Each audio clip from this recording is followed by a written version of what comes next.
Hi, welcome back to my channel. Here's another new code. Watch out and take care. The beautiful Tsubaki Sanomiya.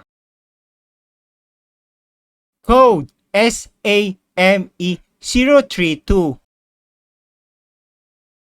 Released on December 6, 2022. And it has 120 minutes watch time. The story is about married woman and the store manager.